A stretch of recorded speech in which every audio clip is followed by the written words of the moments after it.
হচ্ছেটা কি? গ্রেপ্তার হল রাই। তাকে পুলিশের হাতে তুলে দিল অনির্বাণ।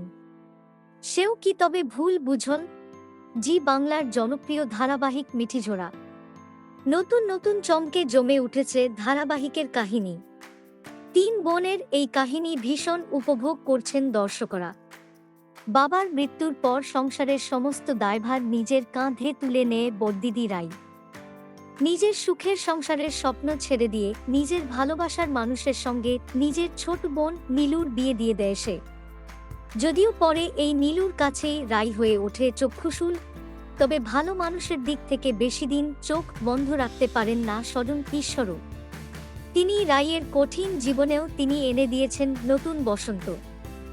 রাইয়ের সরলতা, স্পষ্ট বক্তার চরিত্র, ভালো মানসিকতা মন ছুঁয়ে যায় অনির্বাণের। রাইকে মন দিয়ে ফেলে সে, কিন্তু ভালোবাসার রাস্তা সহজ নয়। রাইকে নিজের মনের কথা বলার জন্যই অনির্বাণ ডেকে পাঠায় তার বাড়িতে, কিন্তু নীলু আসার কারণে অনির্বাণের বাড়িতে যেতে পারেনি রাই। সেই কারণেই রাইয়ের ওপর অভিমান করে বসে অনির্বাণ। রাই অফিসে এসেই জানতে পারে অফিসে এসেছে সুদীপ্ত, তবে সুদীপ্তর হাবভাব একটু সুবিধার ঠেকেনি রাইয়ের। তার সে বারবার চেষ্টা করতে থাকে সুদীপ্তকে এড়িয়ে চলার, যদিও সুদীপ্তর মাথায় ঘুরতে থাকে কুবুদ্ধি। সে ভেবে নেয় অনির্বাণকে কিছুতেই এই কোম্পানির বস হয়ে থাকতে দেবে না সে। যে করেই হোক অনির্বাণকে বরবাদ করবে ও। রাইয়ের প্রতি সুদীপ্তর প্রথমে আকর্ষণ থাকলেও সে বুঝে যায় রাইকে কিছুতেই এইভাবে নিজের আয়ত্তে আনতে পারবে না সে। তাই সে ঠিক করে এক ঢিলে দুই পাখি মারার। হঠাৎ অফিসে থেকে সকলেই বেরিয়ে যায়। সুদীপ্ত পরিকল্পনা অনুযায়ী রাইকে ফোন করে সে বলে তার অফিসের বাদামি রঙের ফাইলটা দিয়ে যেতে।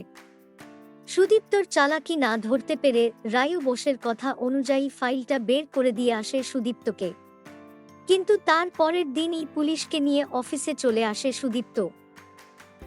সে অফিসারদের গতকালের সিসিটিভির ফুটেজ দেখিয়ে বলে রাই তার কেবিন থেকে ফাইল নেওয়ার সময় তাদের কোম্পানির ট্যাক্সের টাকা চুরি করেছে। যদিও সুদীপ্তর একটা কথায় মন থেকে মেনে নিতে পারেনি অনির্বাণ, কিন্তু কোন প্রমাণ না থাকার কারণে সবটাই চুপচাপ শুনে নেয় সে। একজন মহিলা কনস্টেবল এসে ধরে নিয়ে যায় রাইকে। রাই বারবার অনির্বাণকে বলতে থাকে এই চুরি করেনি, কিন্তু অনির্বাণ তাকে কোন উত্তরই দিতে পারেনি। তাহলে কি রাইকে পুলিশের হাতেই তুলে দেবে অনির্বাণ?